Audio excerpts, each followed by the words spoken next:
Okay, so ayan guys, itutur ko kayo sa aming garden. Mini garden. So let's wear our slippers first. Yes, slippers, taray. Okay, so yan. As you can see, there's a flowers there. Si mama lahat ng tanim yan. Siyempre, tumataw eh. Oh, diba? So nakita nyo naman ang ganda ng langit, diba? Blue guys. At saka may coconut po, panis. At syempre kami din meron, nag-iisa nga lang. Haha. Okay, so here it is. Maliit lang siya guys. So yan, mga tanim ni mama. Mga flowers and such. Wow, such. Okay, so start now. Ay, ano yung gate? Okay, yan, sili. Pahinog pa lang siya, hindi pa siya pulang-pula. Yan din, pareho lang sila. Ay. Ayan, yung hinog ko, nasa likod, panis. Ay, iba panis. Yan pa. Okay. Okay, sa sunod, ayan. Yan siya guys, sibuyas yan, natuyot nga lang. Tamad ako magdilig eh. Katabi niyan yung salay, nakita niyo, diba? Oh, diba?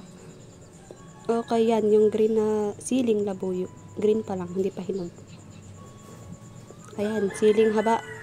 O Lara kung tawagin sa amin, pero nakikipagtalo ako niya nung college.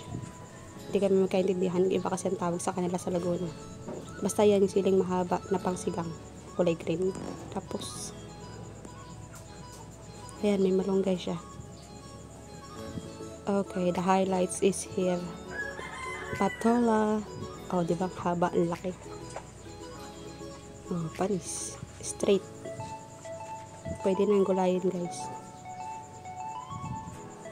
At meron pa dyan. Actually, ayan ay 4 na peraso. So, yan lang muna kinuhanan ko. Ang malalaki. Oh. Diba? Panis, straight.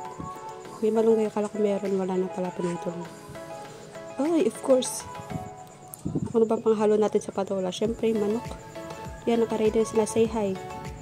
Hoy, say hi. Hi, hi. Magbilang na kayo ng mga araw nyo at malapit na kayong sentensyahan. Okay? So, chill muna kayo dyan for now. Uy. Tinaob na naman nila ito. Inumin nila. Bahala sila dyan. Uy. Okay. Lastly, meron tayong squash. Ay, squash baga. Kalabasa baga. Oh, diba? Gapalaw pa yung camera. First time vlogger guys. Sorry na. Ayan, of course. Likod bahay. Ganda, diba? Kagat agad.